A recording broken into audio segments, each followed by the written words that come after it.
Halo pemirsa Kitab Mawas Diri.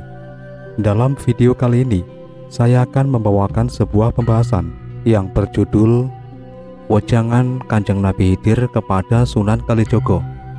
Semoga pembahasan ini dapat menjadi pengetahuan untuk kita semua. Tanpa berlama-lama lagi, langsung saja kita ke pembahasannya.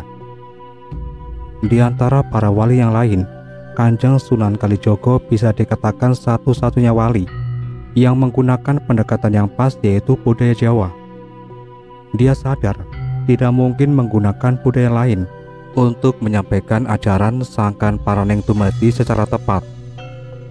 Budaya Arab tidak cocok diterapkan di Jawa, karena manusia Jawa sudah hidup sekian ratus tahun dengan budayanya yang sudah mendarah daging. Bahkan setelah dilantik menjadi wali, dia mengganti jubahnya dengan pakaian Jawa, memakai belangkon atau udeng. Oleh Bonang yang saat itu sudah jadi guru spiritualnya, Syahid diminta duduk diam bersila di pinggir sungai. Posisi duduk diam meneng ini di kalangan para yogi dikenal dengan posisi meditasi. Syahid saat itu telah bertekad untuk mengubah orientasi hidupnya secara total 180 derajat. Yang awalnya dia berjuang dalam bentuk fisik, menjadi perjuangan dalam bentuk batin atau metafisik. Dia telah meninggalkan syariat masuk ke ruang hakikat untuk mereguk nikmatnya marifat. Namun syarat yang diajarkan Sunan Bonang cukup satu: diam, duduk, meneng, mengalahkan diri, ego dan patuh pada sang guru sejati atau kesadaran roh. Untuk menghidupkan kesadaran guru sejati atau roh yang sekian lama terkubur dan tertimbun nafsu dan ego ini, Bonang menguji tekad Raden Syahid dengan menyuruhnya untuk diam di pinggir kali. Perintahnya hanya diminta untuk diam tok, tidak diminta untuk zikir atau ritual apapun. Cukup diam atau menang di tempat. Dia tidak diminta memikirkan tentang Tuhan atau Zat yang Maha Adikodrati yang menguasai alam semesta. Tidak. Sunan Bonang hanya meminta agar sang murid untuk patuh, yaitu diam, meneng, hening, pasrah, sumeleh. Awalnya orang diam pikirannya kemana-mana, namun sekian waktu diam di tempat, akal dan keinginannya akhirnya melemah, dan akhirnya benar-benar tidak memiliki daya lagi untuk berpikir. Energi keinginan duniawinya lepas landas dan lenyap. Raden Syahid mengalami suwung total, fana total, karena telah hilang sang diri atau ego. Badanku badan rohani, kang sifat langgeng waseso, kang suksma purba waseso, kumebul tanpa geni, wangi tanpa kondo, aku sejatine roh sakalir. Teko nembah, lunga nembah, wong saketi podo mati, wong salekso podo wuto, wong sewu podo turu, among aku ora turu, pinangeran yitno kabeh. Demikian gambaran kesadaran roh Raden Syahid kala itu. Berapa lama Raden Syahid diam di pinggir sungai? Tidak ada catatan sejarah yang pasti, namun dalam salah satu hikayat dipaparkan bahwa sang Sunan bertapa hingga rerumputan menutupi tubuhnya selama 5 tahun. Setelah dianggap selesai mengalami pencucian diri dengan bangunnya kesadaran roh, Sunan Bonang menggembleng ilmunya dengan kawruh ilmu-ilmu agama. Dianjurkan juga oleh Bonang agar Raden Syahid berguru kepada para wali yang sepuh, yaitu Sunan Ampel di Surabaya dan Sunan Giri di Gresik. Raden Syahid yang kemudian disebut Sunan Kalijogo ini menggantikan Syekh Subakir, gigih dalam berdakwah hingga semenanjung Malaya, sehingga dia juga diberi gelar Syekh Malaya. Malaya berasal dari kata Malaya yang artinya mematikan diri. Jadi orang yang telah mengalami mati sajroning urip, atau orang yang telah berhasil mematikan diri atau ego hingga mampu menghidupkan diri sejati yang merupakan guru sejatinya. Sebab tanpa berhasil mematikan diri, manusia hanya hidup di dunia fata morgana, dunia apus-apus, dunia kulit. Dia tidak mampu untuk masuk ke dunia isi dan menyelam di lautan hakikat dan sampai di palung ma'rifatullah. Salah satu ajaran Sunan Kalijogo yang didapat dari guru spiritualnya, Sunan Bonang, adalah ajaran hakikat sholat, sebagaimana yang ada di dalam Suluk Wijil. Utamaning sarira puniki, ang rawuhana jatining sholat, sembah lawan pujine. Jatining sholat iku, tutung iso tuwin maghrib. Sembah araneko, wenange puniku, lamun aranono sholat. Pan minangka kekembanging salam daim, ingaran tata krama. Di sini kita tahu bahwa sholat sejati adalah tidak hanya mengerjakan sembah raga atau tataran syariat mengerjakan sholat 5 waktu. Sholat sejati adalah sholat daim, yaitu bersatunya semua indera dan tubuh kita untuk selalu memujinya dengan kalimat penyaksian bahwa yang suci di dunia ini hanya Tuhan, sebagaimana yang ada di dalam Suluk Wijil. Pangabektine ingkang utami nora lan waktu sasolahiro punika mongko sembahe meneng muni puniku sasolahe raga nireki tan simpang dadi sembah. Tekeng wulunipun tinja turas dadi sembah iku ingkang niat kang sejati, puji tan pepekatan. Perbaiki yang utama tidak mengenal waktu. Semua tingkah lakunya itulah menyembah, diam bicara, dan semua gerakan tubuh merupakan kegiatan menyembah. Wudu, berak dan kencing pun juga kegiatan menyembah. Itulah niat sejati, puji yang tidak pernah berakhir. Jadi hakikat yang disebut sholat daim, nafas kehidupan yang telah manunggaling kawula lan Gusti, yang manifestasinya adalah semua tingkah laku dan perilaku manusia yang diniatkan untuk menyembahnya. Selalu awas, eling lan waspada, bahwa apapun yang kita pikirkan, apapun yang kita kehendaki, apapun yang kita lakukan ini adalah bentuk yang dituntun oleh aku sejati, guru sejati, yang selalu menyuarakan kesadaran holistik bahwa diri kita ini adalah dirinya. Ada kita ini adalah adanya. Kita tidak ada, hanya dia yang ada. Sholat daim ini juga disebut dalam Suluk Linglung karya Sunan Kalijogo. Sholat daim tan kalawan metoya wulu kadasi, sholat batin sabenere, mangan turu syahwat ngising. Jadi sholat daim itu tanpa menggunakan syariat wudhu untuk menghilangkan hadas atau kotoran. Sebab kotoran yang sebenarnya tidak hanya kotoran badan, melainkan kotoran batin. Sholat daim boleh dilakukan saat apapun, misalnya makan, tidur, bersenggama maupun saat membuang kotoran. Ajaran ma'rifat lain Sunan Kalijogo adalah ibadah haji. Tertera dalam Suluk Linglung, suatu ketika Sunan Kalijogo bertekad pergi ke Mekah untuk melaksanakan ibadah haji. Di tengah perjalanan, dia dihentikan oleh Nabi Khidir. Sunan dinasihati agar tidak pergi sebelum tahu hakikat ibadah haji, agar tidak tersesat dan tidak mendapatkan apa-apa selain capek. Mekah yang ada di Saudi Arabia itu hanya simbol, dan Mekah yang sejati ada di dalam diri. Dalam Suluk Wijil disebutkan sebagai berikut, yang artinya tidak tahu Mekah yang sesungguhnya. Sejak muda hingga tua, seseorang tidak akan mencapai tujuannya saat ada orang yang membawa bekal sampai di Mekah dan menjadi wali, maka sungguh mahal bekalnya dan sulit dicapai. Padahal bekal sesungguhnya bukan uang, melainkan kesabaran dan kesanggupan untuk mati, kesabaran dan kerelaan hidup di dunia. Masjid di Mekah itu melingkar dengan Ka'bah di tengah-tengahnya, bergantung tanpa pengait.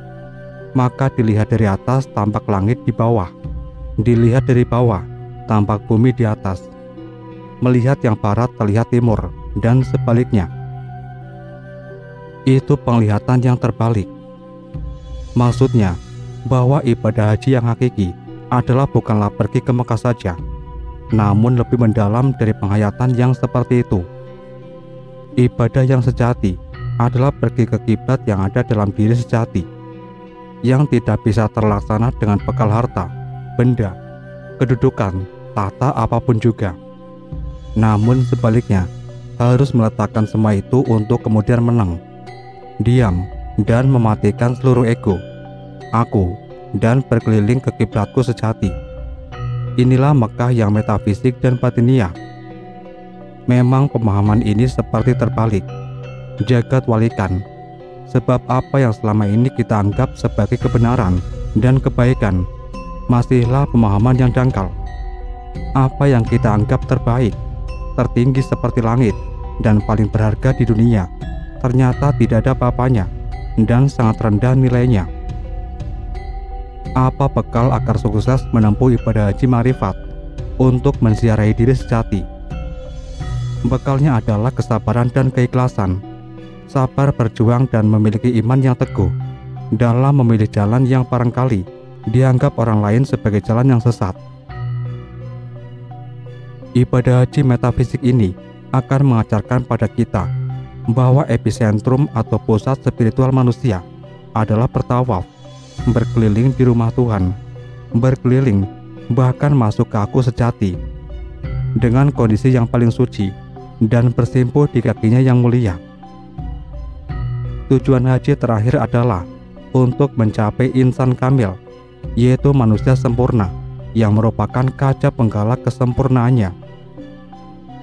Sunan Kalijogo adalah manusia yang telah mencapai tahap perjalanan spiritual tertinggi, yang juga telah didaki oleh Syekh Siti Jenar. Berbeda dengan Syekh Siti Jenar yang berjuang di tengah rakyat jelata. Sunan Kalijogo karena dilahirkan dari kerabat bangsawan, maka dia berjuang di dekat wilayah kekuasaan di bidang politik. Jasanya terlihat saat akan mendirikan kerajaan Demak, Pajang, dan Mataram. Sunan Kalijogo berperan menasihati Raden Patah, penguasa Demak, agar tidak menyerang Brawijaya V ayahnya. Karena beliau tidak pernah berlawanan dengan ajaran akidah, Sunan Kalijogo juga mendukung Jaka Tingkir untuk menjadi Adipati Pajang dan menyarankan agar ibu kota dipindah dari Demak ke Pajang karena Demak dianggap telah kehilangan kultur Jawa. Pada suatu ketika, saat Kanjeng Sunan Kalijogo bertemu dengan Kanjeng Nabi Khidir, Nabi Khidir berhenti sejenak lalu berkata, "Matahari berbeda dengan bulan. Perbedaannya terdapat pada cahaya yang dipancarkannya. Sudahkah hidayah iman terasa dalam dirimu? Tauhid adalah pengetahuan penting untuk menyembah pada Allah. Juga ma'rifat harus kita miliki untuk mengetahui kejelasan yang terlihat. Ya ru'yat, melihat dengan mata telanjang, sebagai saksi adanya yang terlihat dengan nyata. Maka dari itu, kita dalami sifat dari Allah. Sifat Allah yang sesungguhnya, yang asli dari Allah. Sesungguhnya Allah itu Allah yang hidup. Segala afalnya atau perbuatannya adalah berasal dari Allah. Itulah yang dimaksud dengan ru'yati. Kalau hidupmu senantiasa kamu gunakan ru'yat, maka itu namanya khairat atau kebajikan hidup. Ma'rifat itu hanya ada di dunia, jauhar awal khairat, mutiara awal kebajikan hidup. Sudah berhasil kau dapatkan. Untuk itu secara tidak langsung, kamu sudah mendapatkan pengawasan kamil atau pengetahuan yang sempurna. Insan kamil atau manusia yang sempurna berasal dari Zatullah, zatnya Allah. Sesungguhnya ketentuan gaib yang tersurat adalah kehendak zat yang sebenarnya. Sifat Allah berasal dari zat Allah, dinamakan insan kamil kalau mengetahui keberadaan Allah itu. Bila mana tidak tertulis namamu di dalam nuket gaib insan kamil, itu bukan berarti tidak tersurat. Ya, itulah yang dinamakan puji budi, usaha yang terpuji. Berusaha memperbaiki hidup akan menjadikan kehidupan nyawamu semakin baik, serta badannya akan disebut badan Muhammad yang mendapat kesempurnaan hidup. Syekh Malaya berkata lemah lembut, "Mengapa sampai ada orang mati yang dimasukkan ke neraka? Mohon penjelasan yang sebenarnya." Kanjeng Nabi Khidir berkata dengan tersenyum manis, "Wahai Malaya, maksudnya begini, neraka jasmani juga berada dalam dirimu sendiri, dan yang diperuntukkan bagi siapa saya yang belum mengenal dan meniru laku Nabiullah. Hanya ruh yang tidak mati. Hidupnya ruh jasmani itu sama dengan sifat hewan, maka akan dimasukkan ke dalam neraka, juga mengikuti pucuk rayu iblis, atau yang mengikuti nafsu yang merajalela seenaknya tanpa terkendali, tidak mengikuti petunjuk Gusti Allah Subhanahu wa Ta'ala, mengandalkan ilmu saja tanpa memperdulikan sesama manusia keturunan Nabi Adam. Itu disebut iman tatlot. Ketahuilah bahwa umat manusia itu termasuk badan jasmanimu. Pengetahuan tanpa guru itu ibarat orang menyembah tanpa mengetahui yang disembah.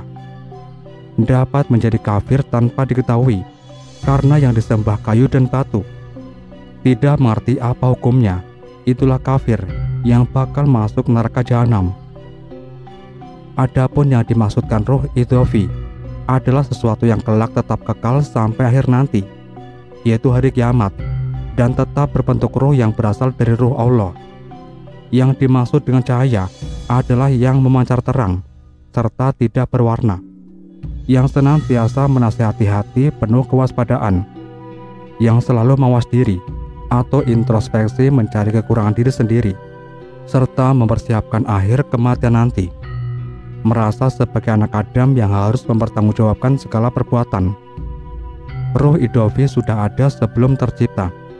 Syirik itu dapat terjadi tergantung saat menerima sesuatu yang ada. Itulah yang disebut jauhar ning. Keenamnya jauhar awal. Jauhar awal adalah mutiara ibaratnya. Mutiara yang indah penghias raga agar nampak menarik. Mutiara akan nampak indah menawan, bermula dari ibarat ketujuh.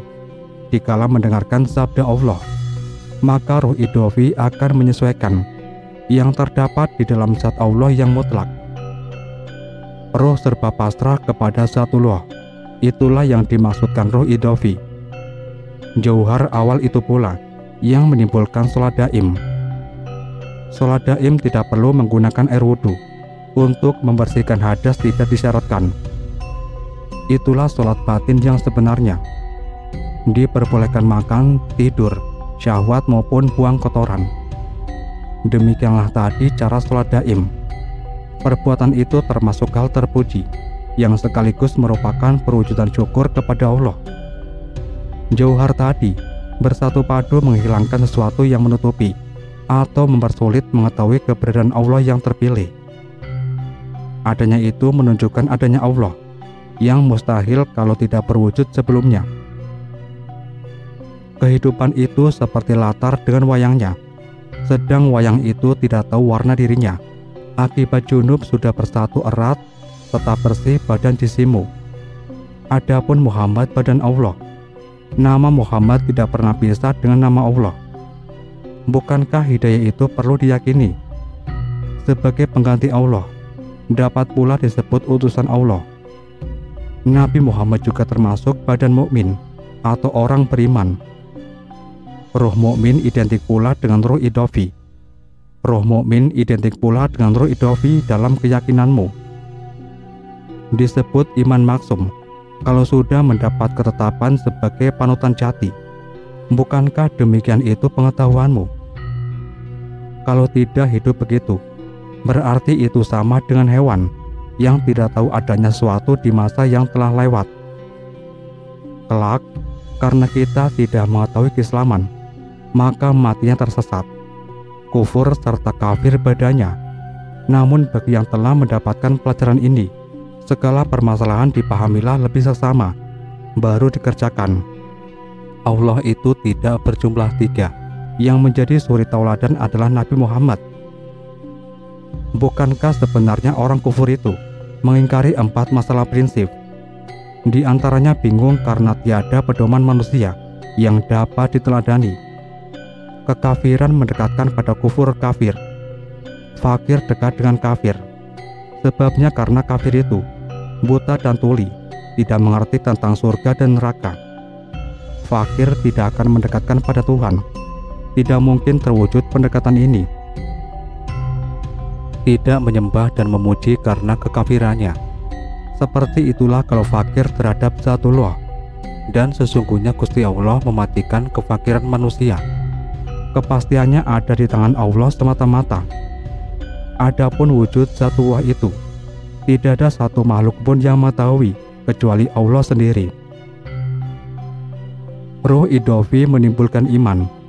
Ruh idofi berasal dari Allah yang Maha Esa. Itulah yang disebut iman tauhid, meyakini adanya Allah, juga adanya Muhammad sebagai Rasulullah.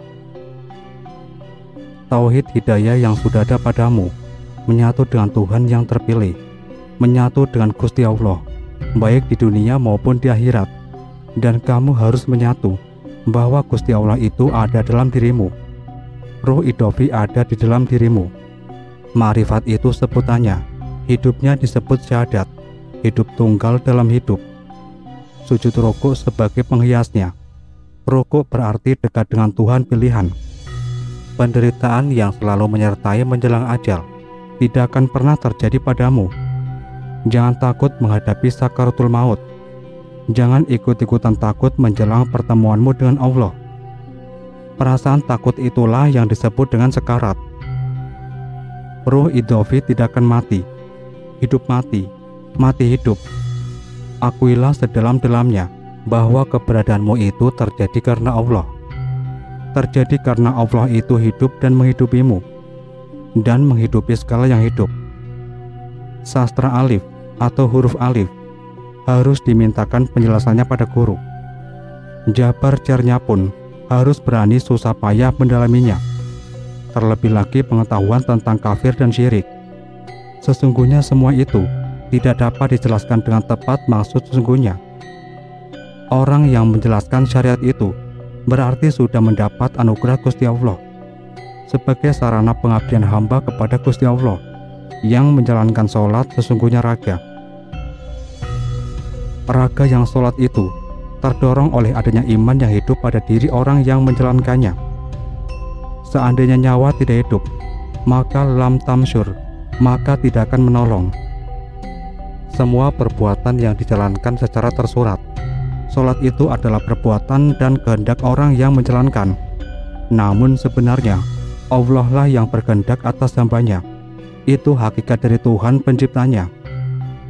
Ruh idofi berada di tangan orang mukmin. Semua ruh berada di tangannya, yaitu terdapat pada ruh idofi. Ruh idofi adalah sifat amal, sifat yang bagus atau indah. Keindahan yang berasal dari Zatullah. Ruh idofi nama sebuah tingkatan atau makom yang tersimpan pada diri utusan Allah atau Rasulullah. Syarat jisim latif atau jasad halus itu harus tetap hidup dan tidak boleh mati. Cahaya yang berasal dari roh itu yang terus-menerus meliputi jasad, yang mengisyaratkan sifat jalal atau sifat yang perkasa, dan sekaligus mengisyaratkan adanya sifat jamal atau sifat keindahan.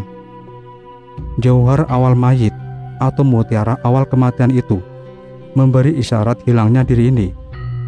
Setelah semua menemui kematian di dunia, maka akan berganti hidup di akhirat. Kurang lebih 3 hari, perubahan hidup itu pasti akan terjadi. Asal mula manusia terlahir dari adanya ayah, ibu, serta Tuhan yang Maha Pencipta. Satu kelahiran berasal dari 3 asal lahir. Ya, itulah isyarat dari 3 hari. Setelah dititipkan selama 7 hari, maka dikembalikan kepada yang menitipkan atau yang memberi amanat. Titipan itu harus seperti sedia kala.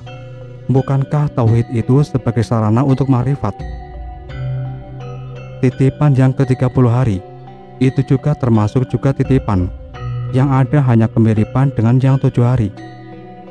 Kalau menangis mengeluarkan air mata karena menyesali sewaktu masih hidup, seperti teringat semasa kehidupan itu berasal dari nur, yang mana cahayanya mewujudkan dirimu.